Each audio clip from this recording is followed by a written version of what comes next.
salve, rapaziada do Portal do Vale Tudo. Estamos aqui com uma figura importantíssima que a gente não vê ser muito citada de maneira que eu diria injusta, que é o cara que foi o cara que descobriu o Minotauro e iniciou toda a história aí de um dos maiores pesos pesados da história do esporte. Guilherme Assad, conta pra gente como iniciou tudo isso. História no jiu-jitsu, né?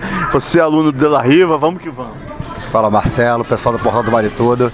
Minha história no jiu-jitsu, né? Comecei em 88 com o professor Walter Soldado. Logo depois passei pro De La Riva, fiquei lá boa parte da minha vida. Foi o mestre que me formou. E fui dar aula em Salvador, né? Sou carioca. E fui dar aula em Salvador muito novo, com 21 anos. Ainda era faixa roxa ainda, na época que, faixa roxa, o nego já fala, caramba, o cara já é outro nível. Hoje eu falo pros alunos, eu falo, bicho, hoje tem um roxo, um azul e um branca na aula e tem 5, 6 pretas, 7, 10. Então, eu falo, hoje vocês têm 10 aulas numa aula só. E foi ali que começou, né? Comecei minha carreira lá, como você sabe, você foi lá, acompanhou. A academia começou a movimentar e apareceu a joia rara, né, da academia, né? Como é que foi a primeira vez que o Minotauro chegou lá, cara? Rapaz, eu vou contar a história que é muito engraçada, né? Ele me contou depois dele fazia boxe com Dória, né? E ele sempre subia ali. Tinha um grande amigo meu que me levou pra lá, que me botou na triatlon, o Ricardo Gatomen, um grande boxer. E sempre ficava chamando, bicho, vamos lá fazer jiu-jitsu, você é grandão, forte, vai se dar bem e tal, pá. E aí, eu tenho uma particularidade, minha barba é ruiva, né? E eu esquecia, ficava grande, ele falou assim, esses cariocas, não com esse cara não, esses cariocas, com essa barba ruiva, esse cara é diferente. E ele me contou isso, ele contou isso depois, bicho, eu ria pra caramba. E aí ele começou a treinar, né? Foi ali, começou... Você achava que tu era gay, será isso? Não, ele achava estranho, né? Porque depois ele falou, esse cara é estranho, imagina, vem lá do interior da Bahia ali, meu, Salvador naquela época. Aí eu, Aí ele começou a treinar, né? Ficou ali e já foi aquilo. Primeiro ano já começou a se destacar no campeonato de faixa branca. O primeiro foi até de faixa branca e azul. Ele ganhou. Aí foi ganhou todos de faixa branca ali, o primeiro Norte e Nordeste, depois de azul, começou a ganhar e começou a ficar famoso primeiro lá, né? A galera começando a conhecer. Eu tava até contando essa semana, uma história que era muito engraçada, porque na época o Rogério não treinava. Então eu ficava de dia com o Minotauro e de noite com o Rogério. Todo mundo achava que era a mesma pessoa. Só que eu não me ligava. Uma vez eu fui fazer uma festa surpresa pro Minotauro e fiz a festa surpresa com o Minotauro. Só que eu combinei a festa surpresa com o Minotauro com o Rogério, né, bicho? Então na época tinha esse negócio. E aí depois ele veio lutar o primeiro brasileiro. É isso que me impressionava, desculpa te interromper. Foi quando eu conheci o Rodrigo na prática, né? Lutando aqui no Brasileiro, no Yacht Clube, na Ilha do Governador. E ele, a Bahia não tinha tanta tradição, né? O principal oponente dele era o Valverde lá, né? Que era o cara que ele mais lutava, que era do judô e tal, que dava umas lutas duras. Ele veio pra cá e ganhou dos caras do Carson, cara. Foi, porque, tipo assim, o que aconteceu? Ele veio, né? Chegamos um mês antes, ficamos treinando de La Riva, mas ele já estava lutando. Ele tinha vindo já primeiro acho que foi em maio, que foi aquele primeiro campeonato do Saddam, lembra da Liga Carioca? Uhum. Então, ele ganhou aquele campeonato de faixa azul. Eu era marrom ainda, porque eu fiz perdi a final do absoluto marrom pro Pedrinho Duarte, e ele ganhou, se eu não me engano, acho que foi do Fandango na final, um negócio desse. E aí no Brasileiro, quando ele veio, ele já veio daquela treinando, já amarradão, mas eu tava achando que ele ia se dar bem, né? Mas eu não imaginava que ele, no primeiro brasileiro primeiro dia do Brasileiro, ele fosse ser campeão absoluto, faixa azul. Ali foi o estouro.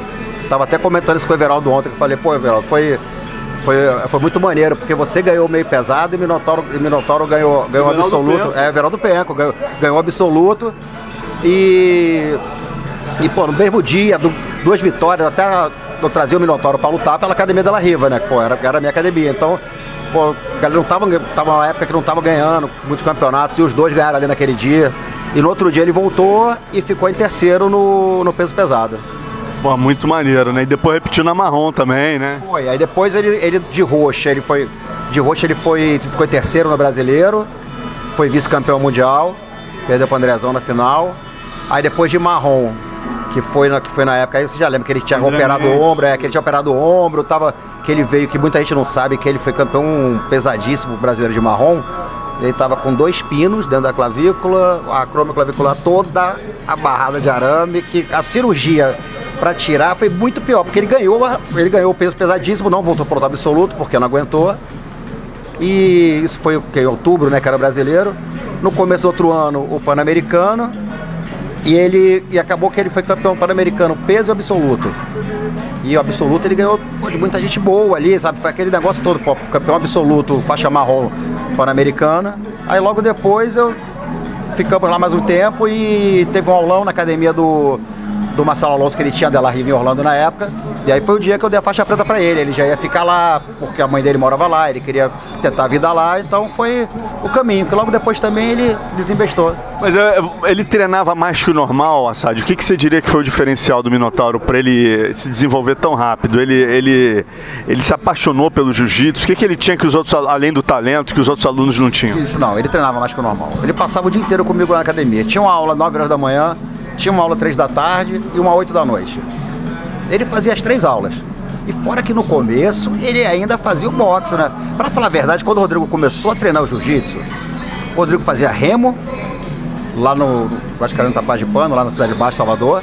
Saía do remo, ia pro boxe com Dória, aí subia pro jiu-jitsu, aula de 9 horas da manhã.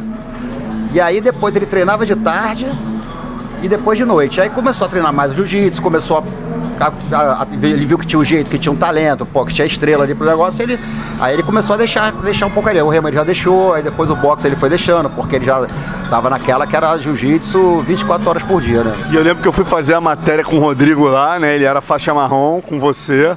Ele era roxa. Era roxa? Não, acho que já era marrom. Tinha acabado de pegar marrom, e aí eu conheci você e o Rodrigo lá, e eu lembro que não foi essa vez que você sofreu um acidente de carro? Nós, né? Foi muito engraçado. Fomos ver a luta lá do Bob Chance, né? Com o Edson, que não teve. E na volta, um sinal apagado ali no cruzamento do Rio Vermelho. Quase que meu amigo Marcelo Alonso ficou uns diazinhos a mais em Salvador. Aí. Pô, pegou do meu lado, né? Foi. Quase que... Acidente feio pra caramba, cara. Teu carro, pô, era um Palio na época, né? Era um Paraty, virou um S ali, mas, pô, sinal apagado. Lembra que tava o sinal apagado ali? Foi no cruzamento, mas acabou que no final das coisas tudo saiu tranquilo. Saiu tranquilo. E depois, cara, como é que fica você como profissional saber que, poxa, você teve participação importantíssima aí na história. Hoje, uns caras que faz a diferença do MMA nacional, né? Hoje, como um dos cabeças do UFC no Brasil, e antigamente como um dos maiores exemplos para todos os atletas que fazem esse esporte, né? Por sua perseverança, por seu espírito de nunca desistir. Como é que você se sente por ter participado, por ter descoberto e participado da formação desse grande lutador? Pô, pra mim, né, Marcelo, é altamente gratificante, né? Porque foi um grande impulso da minha carreira. Quando eu comecei a dar aula, eu era muito novo, era um garoto, eu tinha 21 anos. Era a época que era pra estar lutando ainda, mas como eu comecei a lutar também muito novinho aqui, 15 anos de idade. E, pô, impulsionou muito a minha carreira depois. Tanto no jiu-jitsu, no Nordeste, na Bahia primeiro e depois no Nordeste, que ele já estava famoso nas lutas. E depois, quando ele começou a ganhar os brasileiros, começou a ganhar a medalha mundial. E principalmente quando principalmente ali naquela primeira parte crucial dele ali, que foi a melhor do MMA, que ele tinha aquele jogo de chão. Lógico que pô, não fui eu que cheguei e fiz o Minotauro do MMA. Eu treinei ele, eu ensinei pra ele jiu-jitsu, tudo que ele fez. Pô, o cara sempre iluminado nos bons lugares, teve excelentes professores, né? Que foram pessoas também, foram professores que eu tive junto também. Pô, peguei ali o Libório, conheci desde faixa azul, ele já me treinava lá no Della Riva. Pegou o Bebel, conheci desde faixa roxa. Pô, o Murilo também, como fosse meu tio. O Zé Mário, que não tinha muito contato, mas era um ídolo. Então, pô, professores como esse, para lapidar ainda ele naquela parte sem kimono. E, logicamente, que vinha, né, aquele fato dele ter sido formado por mim no jiu-jitsu, tem a minha parcela ali. Então, para mim, abriu muitas portas para mim, muitas pessoas me conhecem apenas por isso, entendeu? Então, é a parte principal. E hoje, você dá aula onde? Quem quiser te encontra onde aqui no Rio? Rapaz, Marcelo, hoje eu tô, bicho, aproveitando um pouco esse boom do jiu-jitsu, que o jiu-jitsu deu. Eu já tô há quase 3 anos aí, praticamente viajando. Eu passo a maior parte, pelo menos metade do tempo no Brasil, metade fora. Quando eu tô aqui, eu fico aqui no Rio de Janeiro, eu fico como animal na academia dele, visito os outros amigos, mas eu fico ajudando ele também lá com os meus amigos. Passo uma boa parte também na Bahia, porque as minhas filiais aqui concentram mais ali pelo interior da Bahia, né, que foi onde eu fiz a minha carreira, e no Nordeste. Então, eu estando lá, eu dou essa rodada. Já no começo do mês agora eu devo ir, e as minhas filiais começaram a abrir umas filiais na Europa. Tem uma filial muito grande lá na Itália, em Parma. Tem uma outra também em Zurique, que está começando a crescer. Aí agora, mês que vem, já estou indo para lá de novo, vou passar mais 3 meses.